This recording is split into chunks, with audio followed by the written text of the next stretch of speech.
summer I started my seedlings in eggshells, and it worked really, really well. As you can see, I have some more going here. This is I think my third or fourth batch. However, I did run into some trouble with my tomato plants as they quickly outgrew these eggshells, and I had to figure out where to put them. And I didn't want to use plastic because they're obviously in the sun, and when plastic is heated, apparently it can release toxins or chemicals into the soil. So I tried glass, and it was quite laborious. I had to drill a hole in the bottom of these glasses and buy special drill bits. And then the problem is, how do you get the soil and the roots out without damaging the plant once it's grown in there firmly? So I put some cloth, an old rag I cut up, and I lined it with cloth and left little strips on the outside to pull the plant out safely without damaging it. And it did work. However, I wanted to see if there was something easier that I could do rather than drilling through glass. And I came across this idea on YouTube of soil blocks. And what soil blocks are is they use just the soil. There's no pot, so it's a pot-free technique to start seeds. And there needs to be a special soil mixture, and there also is a mold, like a mold device that uses a press that presses the soil into these beautiful little blocks. And that device is actually quite expensive. Apparently it runs around $95. So I wanted to see if it would work if I did it just by hand and not using the device.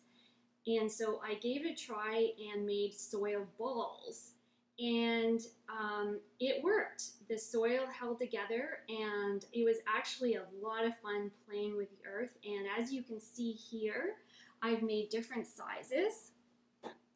So these ones are for the larger plants, like the tomatoes. This is a little baby tomato starting now.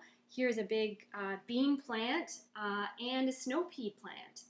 The advantage to these soil blocks or soil balls is that it really reduces transplant shock. So your plants really transition nicely into the garden without getting all wilty and having trouble adjusting. And so far that has been the case with the plants that I've transplanted from the soil balls. So I wanted to just quickly show you how to make these and how to water them. If you watch other videos, they'll tell you have to have a special mixture, and it has to be certain amounts of each ingredient. And I found that I tried it with this seed starter here with no problems at all. The requirements on YouTube to do these soil blocks, they say, is exactly what's in this, which is basically peat moss, coconut husk fiber, perlite, I think it's how you say it, perlite, and some fertilizer. So this seemed to work really well, and I also tried it with my own soil, and my own soil worked just fine here. This is actually my own soil, and it's growing a little lettuce right now, a little lettuce plant is coming out of there. So it might not work for your soil. You could try it and see if it does. It worked with mine. Mine has a bit of clay, so I'm wondering if the clay kind of held things together. So I would say give it a try and see if it does work. If you use, let's say, 2 cups of soil,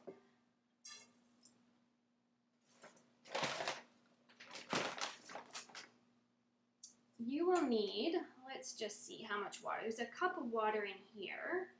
You can look at this right from on top here so that you can kind of see what's going on. So I used the whole cup of water in there and just mix it in.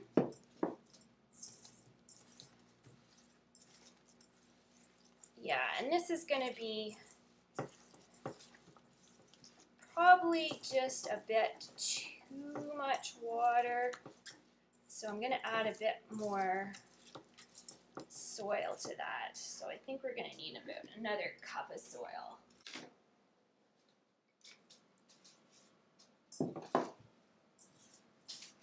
Let's see.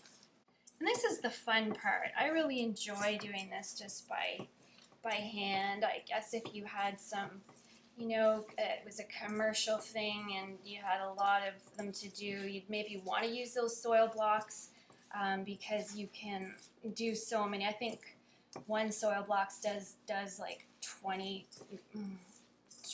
blocks. So yep, that's about right. So you probably want about 3 cups of the soil to 1 cup of water. When you squeeze it, you want to kind of almost get a couple of drips of, you want to get some water out of there. So you're going to let this sit for 30 minutes. And then after 30 minutes, you'll come back to it. I have some soil here that's already done. And you may need to add a little bit more water because the coconut fibers and the perlite do soak up the water, so that's why you want to let it sit so that it really absorbs all that water. And then you're going to just start making your little dirt balls here. And you're going to need a place for the seed. So you can use a dibble to just poke a little hole in the middle where your seed's going to go.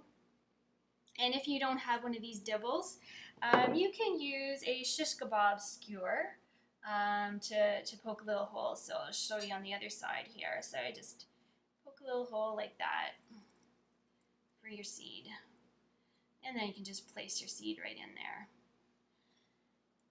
So that's how to make a soil ball. And then for watering, you can just water from the bottom up. So you're just going to water around your soil balls. You can water on top if they're looking a little dry without ruining them completely. Just a little drip like that's way enough. So have fun, stay away from plastic, stay healthy, and we'll see you next time. Thanks for watching.